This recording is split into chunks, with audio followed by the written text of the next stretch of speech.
ഏതെല്ലാം പ്രതിബന്ധങ്ങൾ മനുഷ്യ ജീവിതത്തിൽ വന്നാലും നാം ദൈവത്തിൻ്റെ കരങ്ങളിലാണ് എന്നുള്ള ഉറപ്പും ധൈര്യവുമാണ് ഒരു ദൈവവൈതന് മുന്നോട്ട് ജീവിപ്പാനുള്ള കൃപ പകരുന്നത്.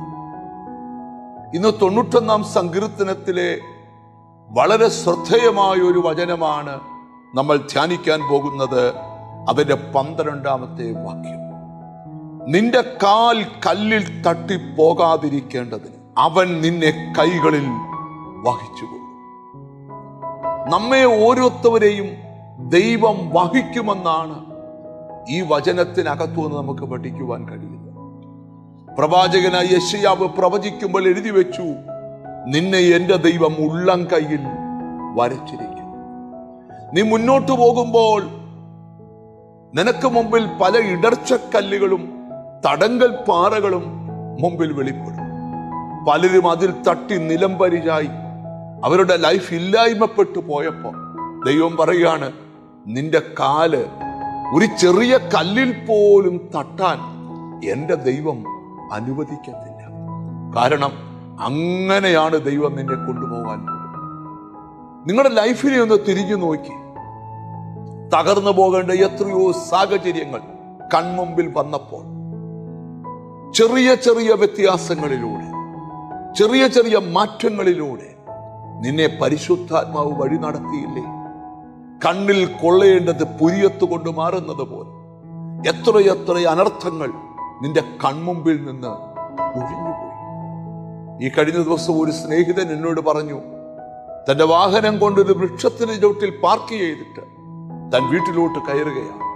വീട്ടിലോട്ട് കയറുന്ന സമയത്ത് തന്നോട് ആരോ സംസാരിക്കുകയാണ്, ആ വാഹനം അവിടുന്ന് മാറ്റിയിടണം. പുള്ളി പെട്ടെന്ന് പുറകോട്ട് വന്ന് തന്റെ കയ്യിരുന്ന സാധനം എല്ലാം അവിടെ വെച്ചിട്ട് ആ വാഹനം അവിടുന്ന് മാറ്റി അപ്പുറത്തേക്ക് ആ വാഹനം പാർക്ക് ചെയ്തു.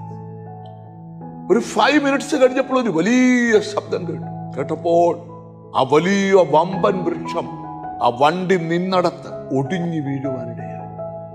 അദ്ദേഹം പറഞ്ഞു, ഒരു 5 മിനിറ്റ് മുമ്പേ ആയിരുന്നെങ്കിൽ എനിക്ക് തന്ന വില കൂടിയ വാഹനം ഒന്നിനും കൊള്ളാത്ത വാഹനമായി പോയി. ഓർത്തു നോക്കിക്കേ, എത്രയെത്ര പ്രതിബന്ധങ്ങൾ നിനക്കും എനിക്കും വരേണ്ടതാണ്. അതെല്ലാം തട്ടിമാറി പോകുമ്പോൾ ഓർത്തോണം, ഏതോ ഒരു കരം നിന്റെ കൂടെ ഉണ്ട്. നിന്റെ കാൽ കല്ലിൽ തട്ടിപ്പോകാതിരിക്കേണ്ടതിന് അവൻ നിന്നെ കൈകളിൽ വഹിച്ചു. നാം ദൈവത്തിന്റെ കയ്യിലാണെന്നുള്ള ഉറപ്പ് നമ്മളിൽ ഓരോരുത്തർക്കും ഉണ്ടാകട്ടെ. കണ്ണുകളെ അടച്ചു പ്രാർത്ഥിക്കാം. കാരുണ്യവാനായ ദൈവമേ, സ്വർഗസ്ഥ പിതാവേ, നീതിമാന്റെ അനർത്ഥങ്ങൾ അസംഖ്യമെങ്കിലും അവയെല്ലായിടത്തും യഹോവയെ വിടിവെക്കുമെന്ന വചനം ഞങ്ങൾ ഓർക്കുന്നു. എന്നോട് ചേർന്ന് പ്രാർത്ഥിക്കുന്ന മക്കൾക്ക് വേണ്ടി പ്രാർത്ഥിക്കുന്നു.